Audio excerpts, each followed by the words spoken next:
I thought I knew everything about my boyfriend, but when I found out he had been texting his ex behind my back, I realized I was the only one who didn't see it coming. My name is Madeline, I'm 25, and I've always considered myself someone with a fairly good intuition about people. I grew up in a tight, knit family in a small town, with 2 older sisters and parents who were both teachers. From a young age I learned to read expressions, notice patterns, and understand unspoken emotions. I like to think that this gave me an edge in relationships, a sort of radar for authenticity, trustworthiness, and hidden intentions. So when I met my boyfriend, Lucas, 2 years ago, I felt a sense of confidence about the connection we had. I trusted him deeply and assumed that the openness, laughter, and shared experiences we had built meant that I knew the real Lucas, the one who loved me and only me. Our relationship had been, for the most part, smooth and deeply comforting. Lucas was charming in a subtle way. Not flashy or dramatic, but the kind of person whose presence felt steady and grounding. He was close with his family, smart, and ambitious, with a career in digital marketing that kept him busy but never seemed to interfere with our time together. I would often joke with my friends about how lucky I was to have someone so caring, attentive, and reliable. For my part, I was devoted and transparent, always making sure that we communicated about everything from finances to personal struggles. I prided myself on honesty and mutual respect, and I believed that Lucas shared those same values. We had routines that felt natural and effortless. Weekends were spent alternating between visiting my family and his, cooking together, binge, watching shows, or going on spontaneous weekend trips. Our evenings were often filled with long conversations about our dreams and past experiences. I thought I knew everything about him, from his favorite childhood memories to the quirks that made him laugh uncontrollably. In fact, I believed I knew his entire history, or at least everything that mattered. Our relationship felt like a transparent bubble, one I had carefully nurtured and cherished. It never crossed my mind that something could exist behind that bubble that I wouldn't see. But life has a way of proving that the things we take for granted are often fragile illusions. It started subtly, almost imperceptibly. I noticed that Lucas became a little more protective of his phone. It wasn't dramatic, he always had it on him, but he started keeping it face down on the table or locking it in a way that felt unusual. I brushed it off at first, thinking it was just a new habit or concern about privacy, but there was a small voice inside me that whispered caution. I pushed it aside because he had always been honest, and I had never had reason to doubt him. The comfort of trust felt stronger than any fleeting unease. Then there were the little changes in his texting habits. He would sometimes step out to make calls and return slightly flushed or distracted. His laughter over text messages seemed a little too guarded, a little too quick, as though he were hiding something from me. Again, I convinced myself it was nothing, just the life of a busy young professional. Maybe he was joking with colleagues or exchanging memes with friends. In my mind, I constructed explanations that aligned with the image of Lucas I had built, because accepting otherwise felt impossible. I clung to the narrative that I knew him, that our transparency was intact, and that my intuition had never led me astray before. The first real sign that something was off came on a lazy Sunday afternoon. We were sitting on the couch, watching a show, and Lucas had left his phone on the coffee table for a moment. I didn't intend to look, but out of habit, my eyes caught the notification preview on the lock screen. A familiar app icon appeared, just a simple text message notification, but the name that flashed was not someone I recognized. I tried to dismiss it immediately, telling myself it was probably a coworker or a friend I hadn't met. Still, a small knot of unease settled in my stomach. I didn't act on it right away. I wanted to trust him, to believe that my instincts had no reason to doubt him. Over the next few days, the tension built quietly. There was a sense that the calm in our relationship was being punctured by something I couldn't yet name. Every glance at his phone made my heart race. Every unexplained message created a small wave of panic in my chest. I began replaying conversations in my head, searching for inconsistencies or subtle hints I might have missed. I scolded myself for even thinking that Lucas could be anything less than honest. After all, he had never given me reason to doubt him.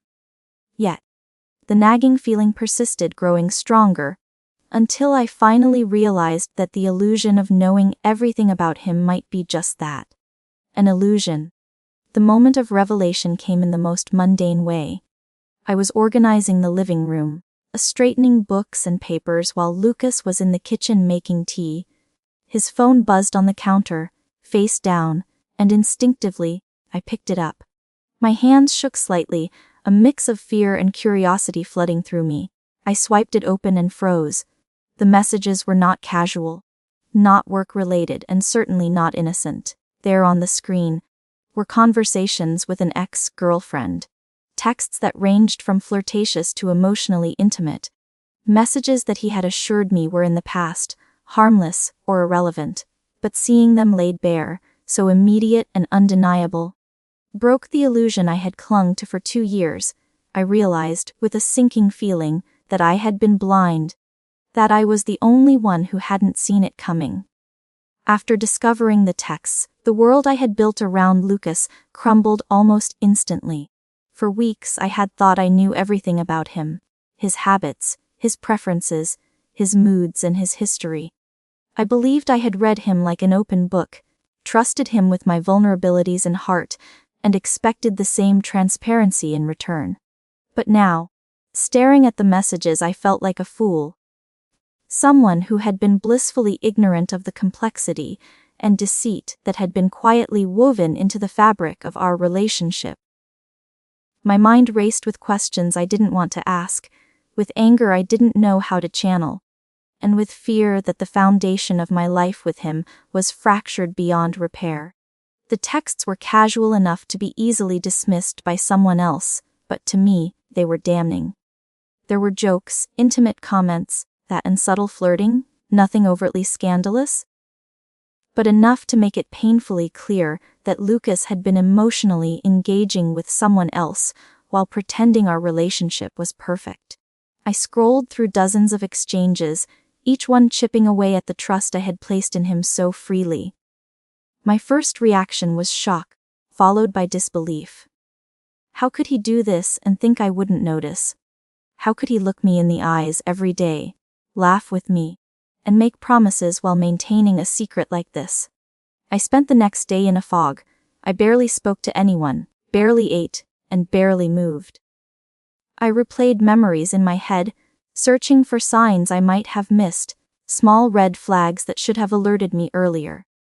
Each time I thought I had caught something suspicious in the past, I quickly dismissed it, because Lucas had always been so convincing, so consistent, so loving in his actions.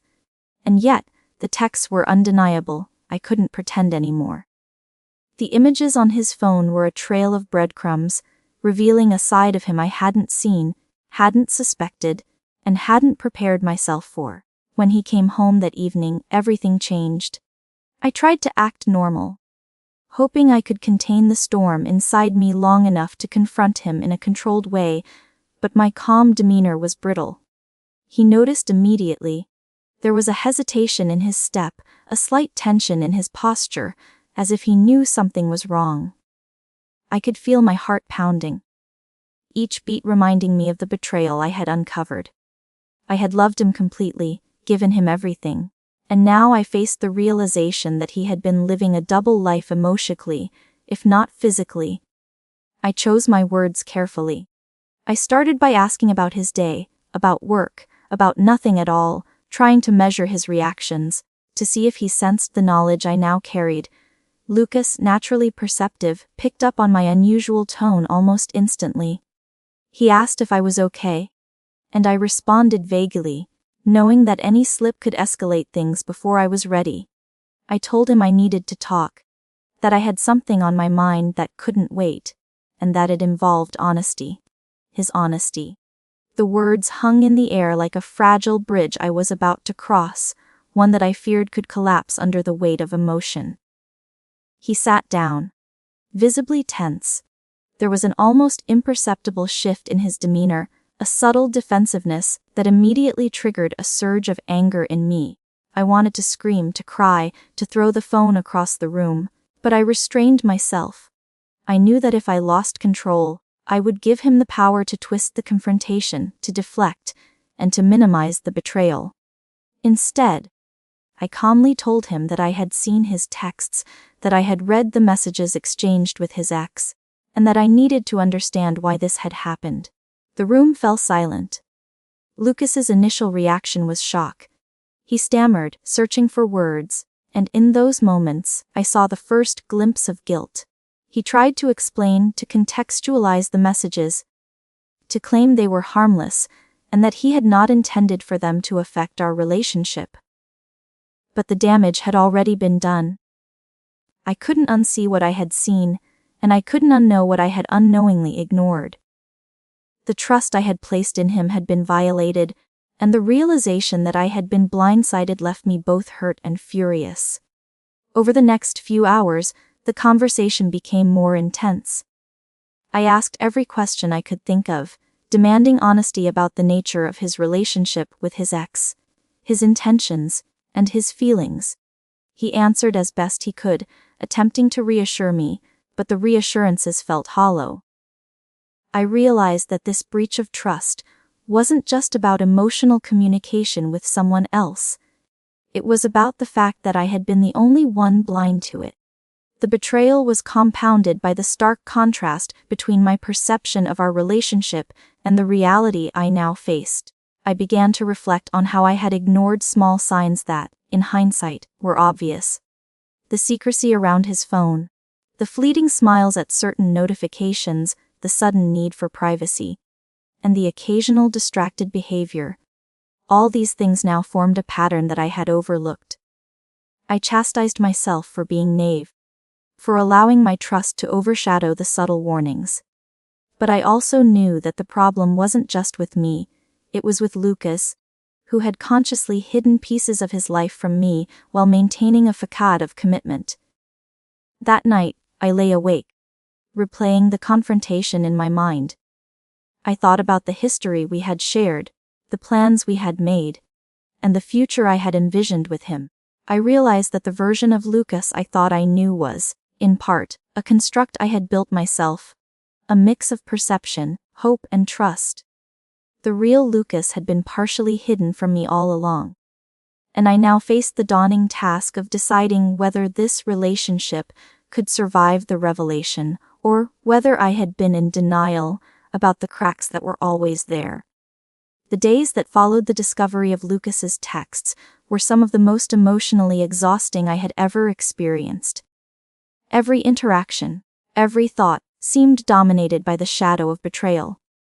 I felt like I was walking through a fog of disbelief, anger, and sadness, each step heavier than the last. The trust I had taken for granted, the foundation of our relationship, was cracked in a way that couldn't be easily repaired. I found myself scrutinizing every memory, every shared experience, trying to reconcile the image of the man I thought I knew with the reality I now faced. At work, I was distracted, unable to focus fully on projects or meetings. My mind constantly wandered back to Lucas, to the phone, to the messages I had read. I questioned myself repeatedly. Had I missed something earlier, a hint or a glance that would have warned me? I felt a bitter frustration not only with him, but with my own perceived naivety. The idea that someone I trusted completely could maintain a secret life, even a partially emotional one, was both humbling and infuriating. I started journaling to organize my thoughts, writing down every conversation, every feeling, every thought that bubbled to the surface. It was the only way to make sense of the turmoil in my head.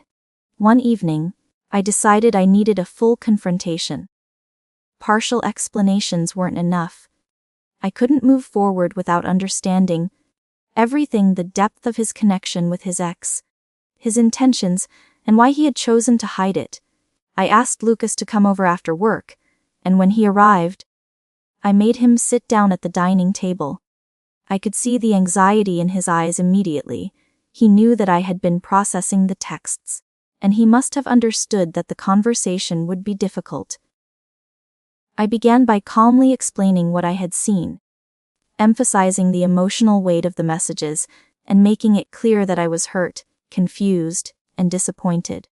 Lucas's responses were a mix of defensiveness and guilt. He insisted that the messages were meaningless, that they were remnants of a past relationship that had no bearing on our present. He said he hadn't realized how the texts might appear, that he hadn't intended to hurt me, and that he still loved me. I listened, feeling a storm of emotions inside me. Part of me wanted to accept his explanations, to believe that the love I had for him could override this breach of trust. Another part of me seethed, wanting to shake him, to make him understand how profoundly his actions had affected me. I realized that my love for him was now tangled with anger, fear, and doubt. I questioned him relentlessly, asking for details about the nature of the conversations, about any ongoing contact, about whether he had lied to me in the past about other interactions. Lucas grew visibly frustrated, his composure cracking slightly under the weight of my questions. There was a tension in the room that I hadn't felt before. A confrontation where both of us were exposed, vulnerable, and uncertain. I felt both empowered and terrified. Empowered because I was finally asserting the right to understand, to demand honesty. Terrified because I couldn't predict how this revelation would reshape the relationship we had built over 2 years. Over the course of several hours, I came to understand the complexity of the situation. That Lucas admitted that the messages had started as harmless banter, but had grown into a pattern of emotional intimacy that he hadn't fully recognized until I confronted him. He confessed that he had been afraid of losing me if he admitted the truth sooner, afraid that the relationship might crumble under the weight of his own mistakes. Listening to him, I felt a mix of relief and frustration. The honesty was something I had craved, but the timing and secrecy still cut deeply. I realized that this breach of trust wasn't a simple mistake. It was a reflection of choices, fears, and a lack of transparency that had existed beneath the surface. I needed time to process. That night, I went for a long walk, letting the cool air hit my face as I replayed everything in my head. I thought about the ways I had internalized this betrayal, the ways it had shaken my confidence in my judgment, and the ways it had forced me to confront the reality that even in relationships where love is present, people can still hurt each other profoundly.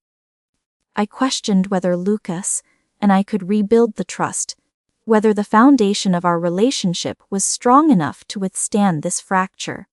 I realized that love alone might not be sufficient. It required accountability, honesty, and time.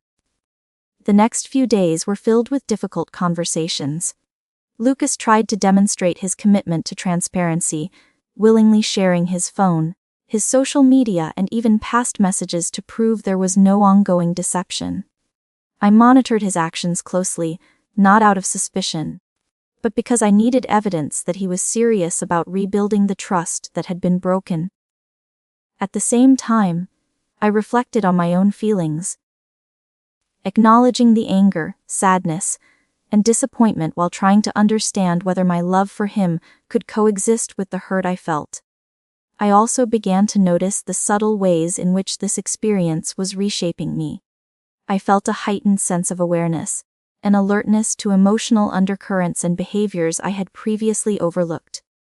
My confidence in my intuition had been shaken, yes, but I also felt stronger, more capable of confronting uncomfortable truths, more determined to assert boundaries and demand respect. I realized that this betrayal, painful as it was, had taught me about resilience, self-respect, and the importance of confronting difficult realities rather than burying them in denial. By the end of the week, we had reached a fragile equilibrium. We were speaking more honestly than ever before, but the emotional wounds were raw. I found myself alternating between moments of hope and moments of doubt, between the desire to forgive and the instinct to protect myself from further hurt. Every decision, every interaction, was now viewed through the lens of accountability. I understood that rebuilding trust would take time. Weeks, months, possibly years. But I was willing to explore whether love could coexist with the lessons this betrayal had forced me to learn. As the weeks passed, Lucas and I settled into a delicate rhythm, one where honesty and accountability became the pillars of our interactions. It was exhausting, more so than I had anticipated, because the betrayal had left invisibles that needed constant tending.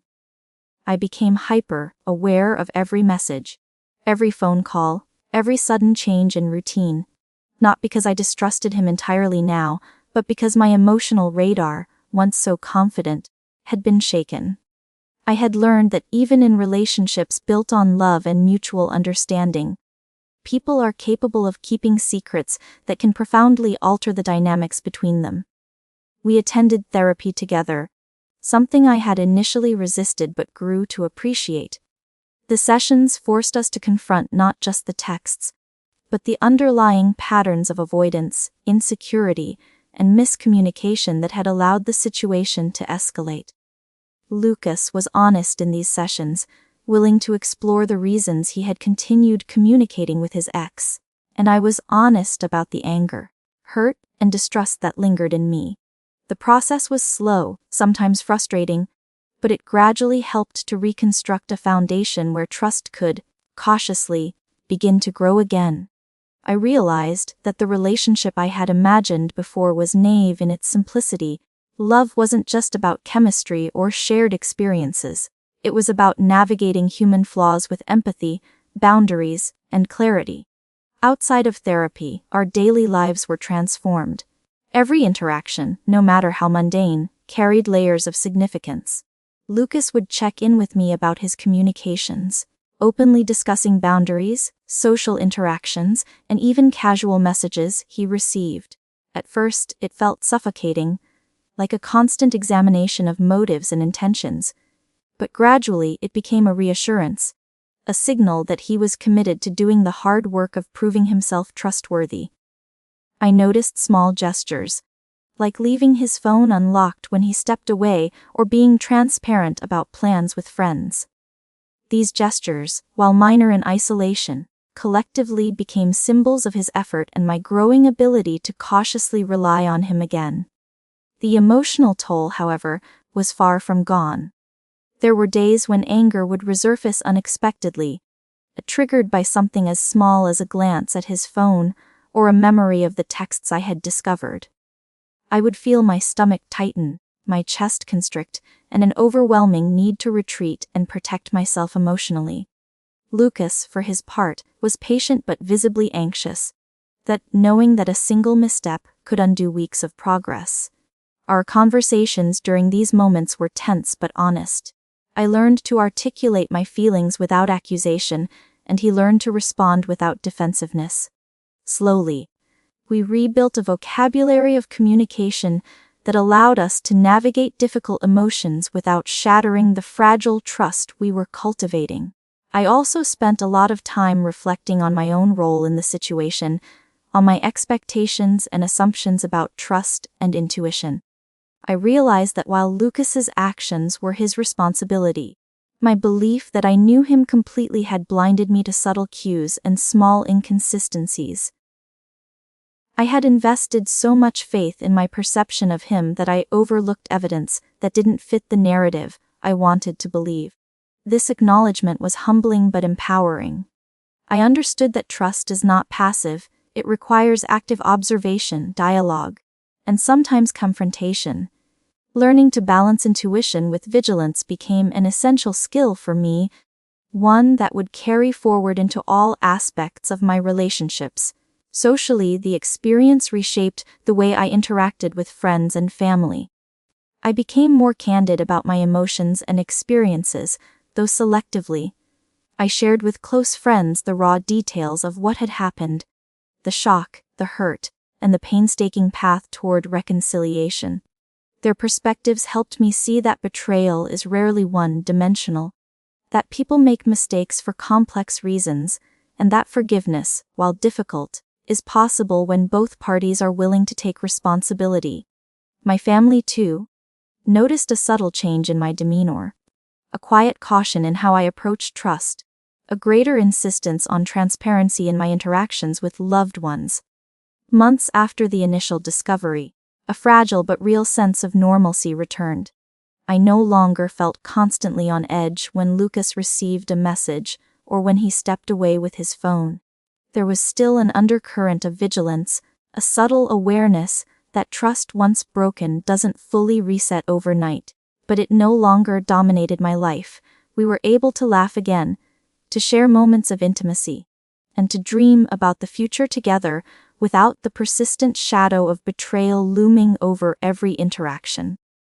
I realized that the foundation we were rebuilding was stronger, not because the betrayal had never happened, but because we had confronted it fully, painfully and honestly. Looking back, I understand now that the shock of discovering Lucas's secret texts was not merely about the messages themselves. It was about the rupture in perception, the shattering of an illusion, and the difficult path of recalibrating trust.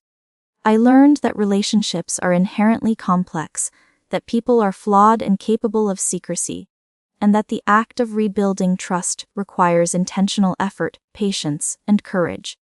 I also learned that love is not blind. It requires seeing reality clearly, acknowledging flaws, and choosing to move forward with awareness. Ultimately, the experience reshaped me in ways I didn't anticipate. I became more resilient, more self-aware, and more capable of confronting difficult truths without letting fear dominate my actions. I learned that betrayal, while painful, can also be a catalyst for growth and understanding. Lucas and I are still together, cautiously navigating a renewed relationship, but one that is defined by deliberate honesty and active effort rather than blind trust. I am the only one who didn't see it coming, yes, but I am also the one who has learned how to face reality, protect my heart, and engage with love in a deeper, more intentional way than ever before. What do you think about this story? Did you expect this ending? Let me know in the comments below, and don't forget to like this video if you want to see more.